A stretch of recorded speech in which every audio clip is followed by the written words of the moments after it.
चलिए, सबसे पहले तो आप सभी को नवरात्र प्रथम दिवस स्थापना की हार्दिक हार्दिक शुभकामनाएं।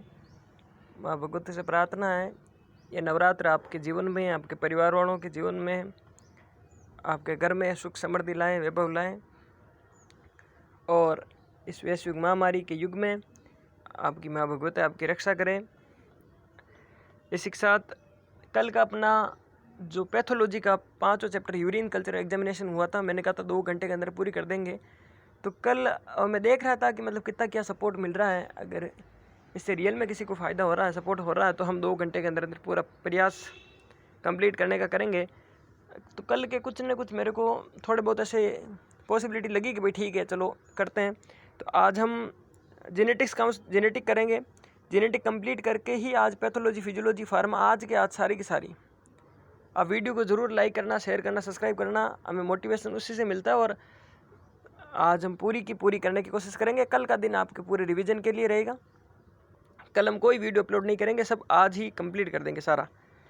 पैथोलॉजी सुन लो, पैथोलॉजी, जेनेटिक्स और फार्मा का 1 घंटा, पैथोलॉजी जेनेटिक्स का 2 घंटा, 3 घंटे के अंदर अंदर पूरे सब्जेक्ट कंप्लीट करा के ये पढ़ के जाओगे 100% सिलेक्शन।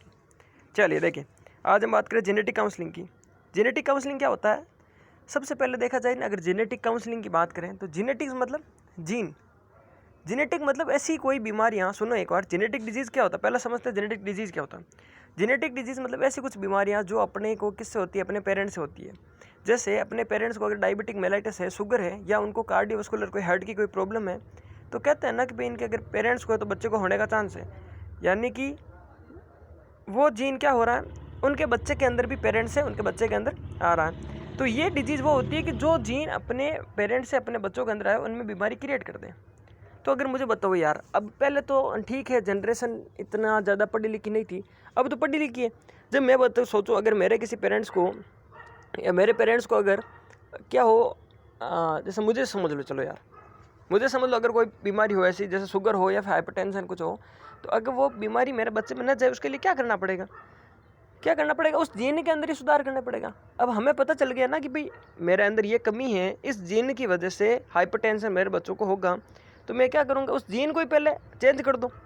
ठीक है, तो उसी को कहते हैं जेनेटिक काउंसलिंग। जेनेटिक काउंसलिंग क्या होता है कि एक educational counselling process for an individual and family who have a genetic disease. मतलब क्या करते हैं कि हम ऐसी कोई फैमिली, ऐसा कोई परिवार जिस परिवार के अंदर, जैसे किसी किसी के बच्चे क्या होते हैं, परिवार के अंदर बच्चे बचते नहीं हैं। जैसे कोई बच्चा जन्म लेता है, उस बच्चे की डेथ हो जाती है, फिर जन्म लेता, डेथ हो जाती है। वो कहते हैं यार वो भगवान है, हमें देना नहीं चाहता। नहीं, ऐसी कोई बात नहीं है। हाँ, भगवान तो अपना फैक्टर एक जगह पे है ही है, बट सेकंड फैक्टर क्या होता है? जीन का फैक्टर होता है।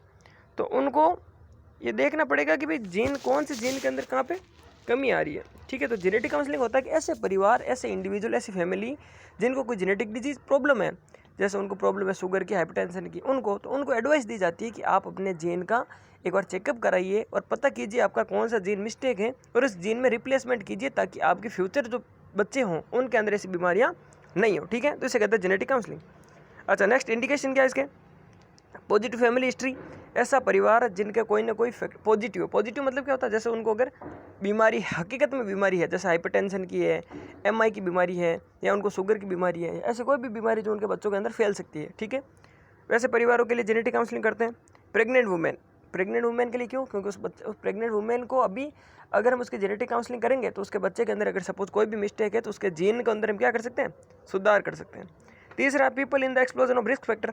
कुछ ऐसे पीपल जिनको रिस्क फैक्टर होता है, यानी अगर मान लो उन्होंने ज़्यादा कोई जैसे अल्कोहल वगैरह पी है, तो अगर उनका लिवर डैमेज वगैरह हो गया, अगर कुछ भी हो गया हो, स्मोकिंग ज़्यादा की उसकी वजह से ब्रोंकाइटिस या फिर कोरोनरी आर्टरी डिजीज, कुछ भी अगर प्रॉब्लम हो चुकी है, तो रिस्क फैक्टर है उनको, चाहे वायरल है चाहे फिजिकल, कोई भी रिस्क फैक्टर, उनको भी बोलते हैं जेनेटिक काउंसलिंग करवाइए। ठीक है, नेक्स्ट भाई, जेनेटिक काउंसलिंग के टाइप कितने होते हैं? 2 टाइप के होते हैं। एक होता है प्री नेटल और सेकंड होता है पोस्ट नेटल। प्री नेटल क्या होता है? प्री नेटल मतलब बच्चा जन्म से पहले, नेटल माने बच्चा, प्री मतलब पहले, तो बच्चे के जन्म से पहले। ठीक है, prenatal counselling is focused on the pregnant women with the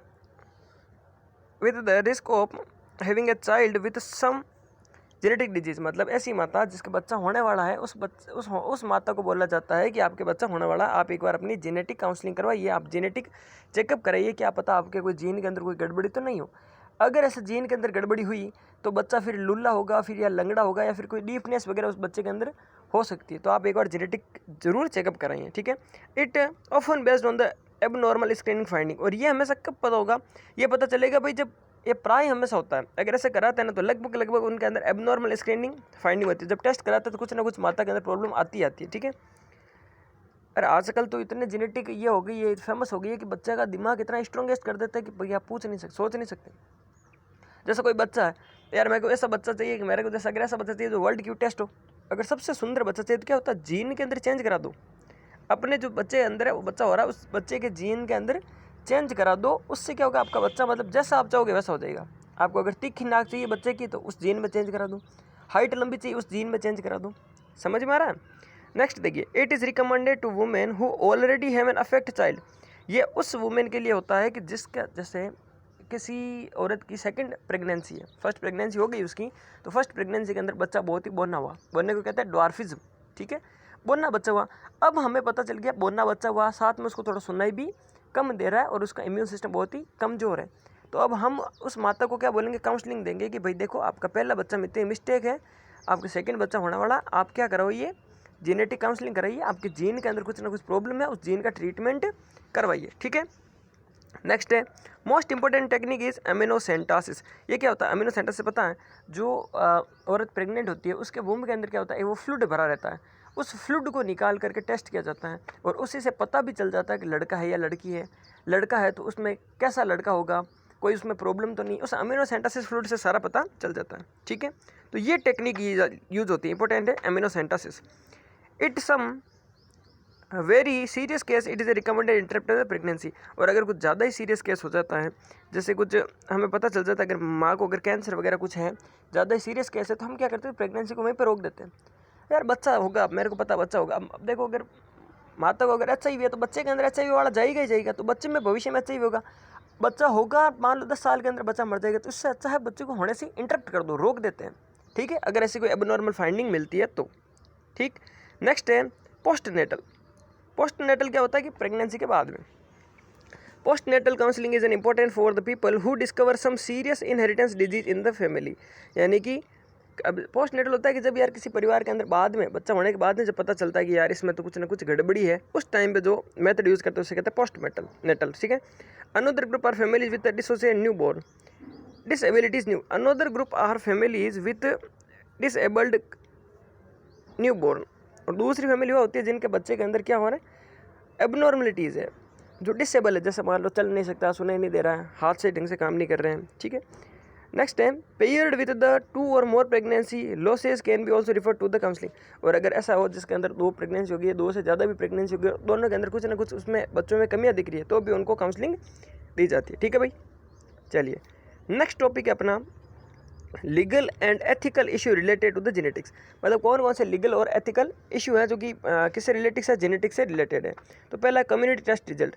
community test result मतलब जो भी कोई पेरेंट्स वगैरह, अब इसके देखो जो मैं है वो इनको मैं पॉइंट बता रहा हूँ, अब मैं पॉइंट के बाद में साथ साथ इनका डिस्क्रिप्शन भी दे रहा हूँ, तो ज़्यादा इंपॉर्टेंट तो नहीं है, पर आप इन पॉइंट को रट के जाना और मेरा डिस्क्रिप्शन एक बार आप सुन लेना, अगर आपको याद रहे तो एज इट इज़ वो के वो लिख देना, ठीक है भाई। चलिए कम्युनिटी टेस्ट रिजल्ट क्या होता है कि जैसे आपने जेनेटिक काउंसलिंग करवाई, आपने रिपोर्ट दी, अब रिपोर्ट आएगी, तो अब रिपोर्ट जैसे रिपोर्ट आई और रिपोर्ट आके उस पेशेंट को दे दी, तो वो क्या समझ पाएगा क्या हुआ कि नहीं हुआ। तो कम्युनिटी टेस्ट रिजल्ट के अंदर क्या होता है कि जो भी रिपोर्ट आती है उस पेशेंट को उसके बारे में पूरा का पूरा एक्सप्लेनेशन देना चाहिए, ठीक है, कि भाई ये तुम्हारी रिपोर्ट आई है, तुम्हारी रिपोर्ट में ये गड़बड़ी है, इस जीन में गड़बड़ी है, तुम ऐसा करो वैसा नहीं करो, ठीक है, ये सारा का सारा उसको जब नॉलेज देते हैं उस रिपोर्ट के बारे में, उसे कहते हैं कम्युनिटी टेस्ट रिजल्ट। सेकेंड है डायरेक्ट टू कंज्यूमर टेस्ट।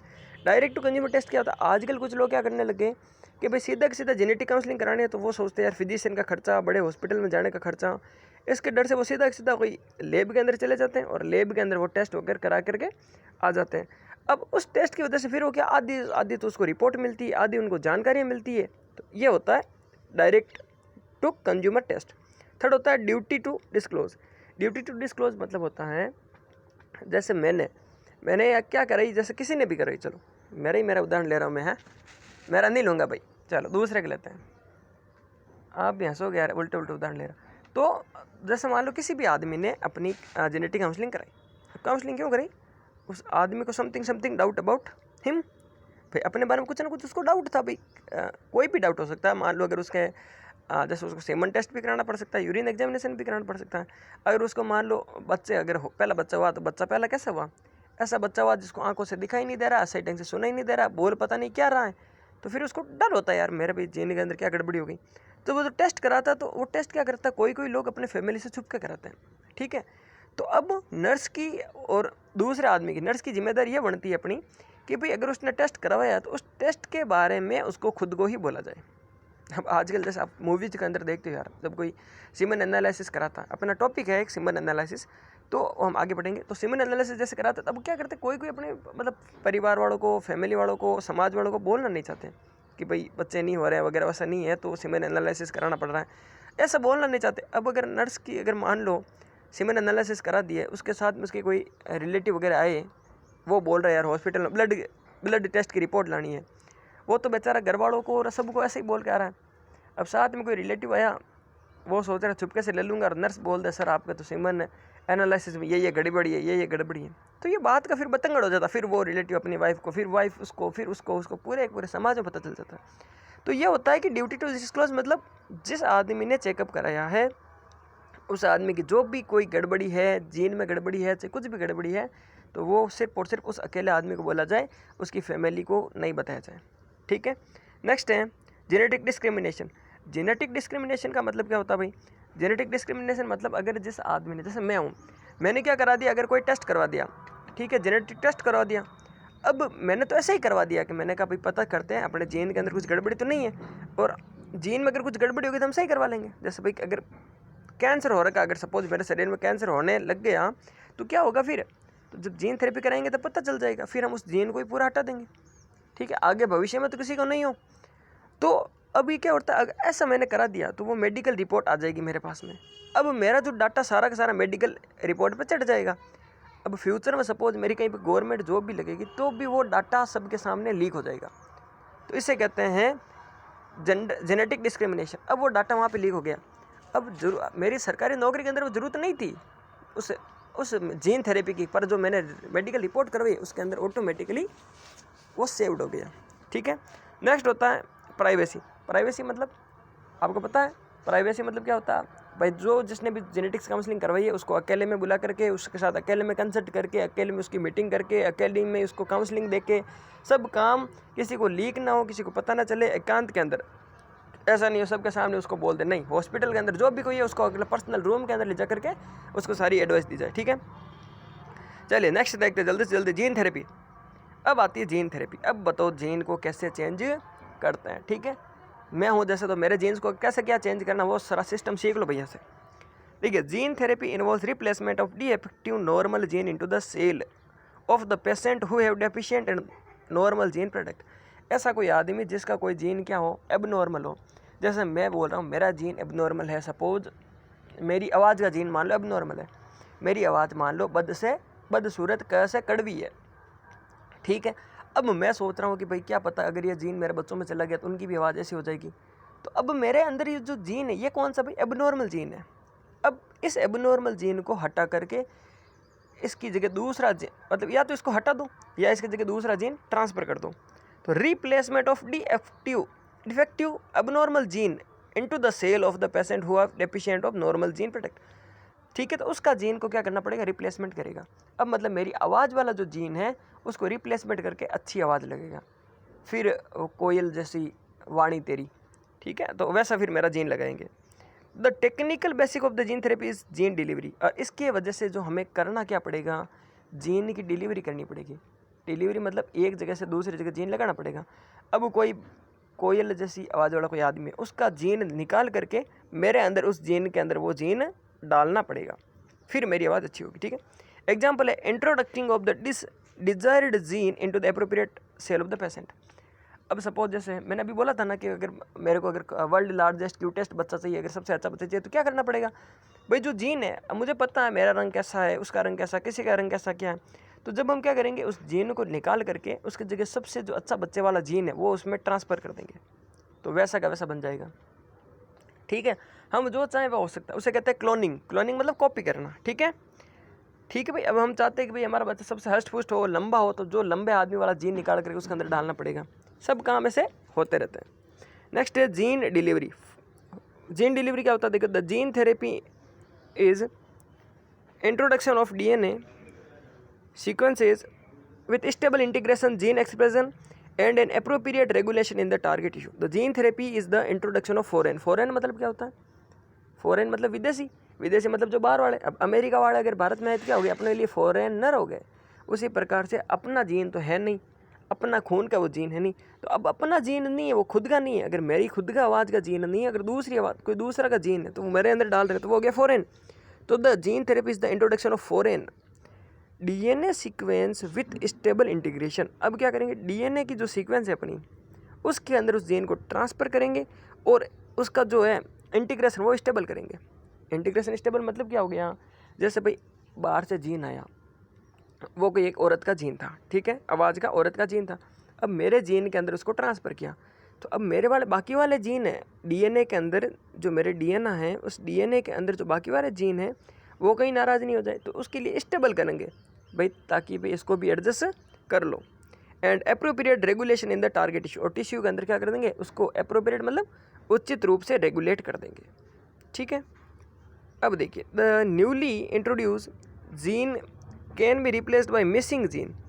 या तो मेरे अंदर जो जीन मिसिंग है, सपोज या तो मुझे भगवान आवाज़ ही नहीं देते, तो मतलब मेरे अंदर बोलने वाला जीन मिसिंग होता। अब आवाज़ अगर दी भी है तो एबनॉर्मल जीन है, अगर सही आवाज़ नहीं है तो एबनॉर्मल जीन है। तो इसको दो तरीके से ठीक कर सकते हैं। किसमें? डिलीवरी के अंदर। कैसे? एक तो एक्सटर्नल विवो, एक इंटरनल विवो। देखो, एक होता है विवो, एक होता है विट्रो। विवो का अर्थ होता है इनसाइड, मतलब जब बच्चा पेट के अंदर है, शरीर के अंदर है कोई चीज़, तो उसको अगर ठीक करते हैं वो तो होता है विवो।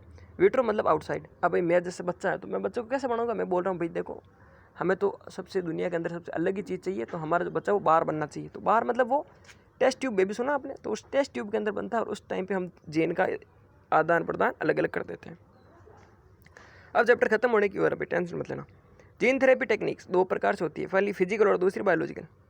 फिजिकल के अंदर क्या होता है देखिए जरा, लिप्सम मेडिकेटेड DNA ट्रांसफर एक टेक्निक यह होती है, दूसरी होती है रिसेप्टर मेडिकेटेड एंडोसाइटोसिस। अब टेक्निक आपको याद करनी पड़ेगी यार। एक होती है लिप्सोन मेडिकेटेड DNA ट्रांसफर, दूसरी होती है रिसेप्टर मेडिकेटेड एंडोसाइटोसिस। बायोलॉजिकल के अंदर होता है retrovirus, adenovirus, herpes virus. Use in both. अब देखिए, अब इसका यूज़ कहाँ कहाँ होता है देखिए जरा। पहला होता है जेनेटिक्स के अंदर भी हो सकता है, नॉन जेनेटिक के अंदर। ऐसा नहीं है जीन चेंज करना तो भी, अगर जीन नहीं चेंज करना तो भी यूज़ हो सकता है। कैसे? पहला तो जीन थेरेपी का पता चल जाएगा जीन थेरेपी से कि भाई कौन से जीन में गड़बड़ी है। दूसरा, अगर सपोज कैंसर सेल हुई तो उस कैंसर सेल का भी पता चल जाएगा, भाई मेरे अंदर कैंसर सेल है तो बच्चों के अंदर फिर आगे कैंसर सेल नहीं जानी चाहिए। अगर वस्कुलर डिजीज है उसको भी ठीक कर सकते हैं, अगर किसी की इम्यूनिटी कम है उसको भी ठीक कर सकते हैं, ठीक है। चलो लास्ट पेज पे लास्ट क्वेश्चन है, ह्यूमन जीनोम प्रोजेक्ट क्या? मेरे हिसाब से टाइम, ह्यूमन जीनोम प्रोजेक्ट क्या? 18 मिनट हो गया। ह्यूमन जीनोम प्रोजेक्ट क्या? ह्यूमन जीनोम प्रोजेक्ट की खोज 1984 के अंदर ऐसा बनाया गया था कि भी ह्यूमन जीनोम प्रोजेक्ट बनाएंगे, ऐसा मतलब कल्पना की गई थी, और 1990 के अंदर इसको क्या कर दिया? ऑफिशियली बना दिया, ठीक है। इसका मेन ऑब्जेक्टिव था कि भाई तो to determine the nucleoside sequence of the entire human genome, कि जो एक आदमी का ह्यूमन जीन होता है तो उसके अंदर जो न्यूक्लियोटाइड होते हैं उनके सीक्वेंसेस को डिटरमाइन करना। डायरेक्टर थे इसका जेम्स वाटसन ने ये बनाया था, ठीक है। It is the major attempt to map and sequence of entire human genome. ये क्या किया गया था कि भाई आदमी के जो भी ह्यूमन जीनोम होते हैं, एक ह्यूमन का जीन है उसके अंदर क्या क्या चीज़ें होती हैं, ठीक है, उसको जानने के लिए ये मतलब मैप मतलब उसको जानने के लिए उसने लिखा था, उसने सही सीक्वेंस से बनाई थी। इट हैज़ बीन फाउंड, और उसको पता चला कि एक आदमी के जीन के अंदर 50,000 से 1,00,000 जीन होते हैं। एक आदमी के जीनोम के अंदर 50,000 से लेकर के 1,00,000 जीन होते हैं। अब यार देख लो, 1,00,000 जीन होते तो आप कौन सा जीन को चेंज करना देख लो, आप 1,00,000 जीन को चेंज कर सकते हो, मतलब पूरा आदमी को है ना एक रोबोटिक मशीन बना सकते हो, इतना पावर है देख लो। विद टोटल, और उसके बेस पे अगर देखा ना तो 3,200,000,000 कितना हुआ? 21 सैकड़ा हज़ार 10,000 लाख 10,00,000 करोड़ 10 करोड़ बाद में अरब, तो 3 अरब, हाँ 200 करोड़ बेस पेयर होते हैं। The number of protein code is the range of 30,000 से 40,000, और प्रोटीन कोड कितने होते हैं? 30,000 से 40,000, और यही प्रोटीन कोड आपको डिजीज़ के बारे में बताने का काम करते हैं। ठीक है ना। 30,000 से 40,000 जो होते हैं ये आप किसी बीमारी के बारे में बताने का काम करते हैं। Gene associated with any disease, breast cancer हो, चाहे मसल डिजीज हो, चाहे डेफनेस, चाहे ब्लाइंडनेस, आपकी या तो ब्रेस्ट कैंसर हो या मसल डिजीज आपकी, या आपको बहरापन हो या आपका अंधापन हो, ये सब इन्हीं 30,000 से 40,000 प्रोटीन कोड के अंदर पता चल जाते हैं। और ये क्या करते हैं, this will help in the improving of knowledge about the various genetic factor will be in the management of genetic disorder. और ये सारे के सारे प्रोटीन हमें बताते हैं कि भाई आपके जीन ये हैं, आपके अंदर क्वालिटीज़ ये हैं, आपके अंदर डिसक्वालिटीज़ ये हैं, आपके अंदर एबनॉर्मलिटीज़ ये हैं, और आप चाहें तो इनमें चेंज कर सकते हो। अब लास्ट है ह्यूमन जीनोम के प्रोजेक्ट के फ़ायदे क्या थे। तो पहला है कि हम अपने जीन को पता कर सकते हैं, दूसरा जीन थेरेपी करा सकते हैं, तीसरा डिसऑर्डर, अपने जो भी डिसऑर्डर है जैसे कैंसर है, चाहे ब्लाइंडनेस है, चाहे अंधापन है, चाहे मेमोरी आवाज़ अच्छी नहीं है, चाहे कुछ भी प्रॉब्लम, उसको ठीक कर सकते हैं।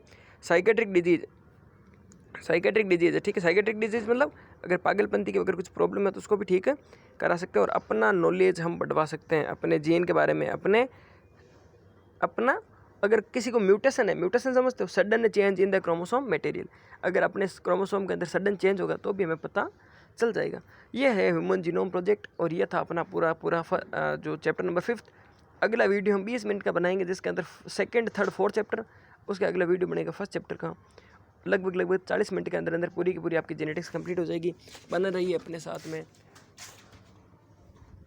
और इसको आगे से आगे इस वीडियो को अलग अलग ग्रुप्स के अंदर शेयर कीजिए। बहुत बहुत धन्यवाद। 2-3 ने किया था, चलिए बहुत बहुत धन्यवाद।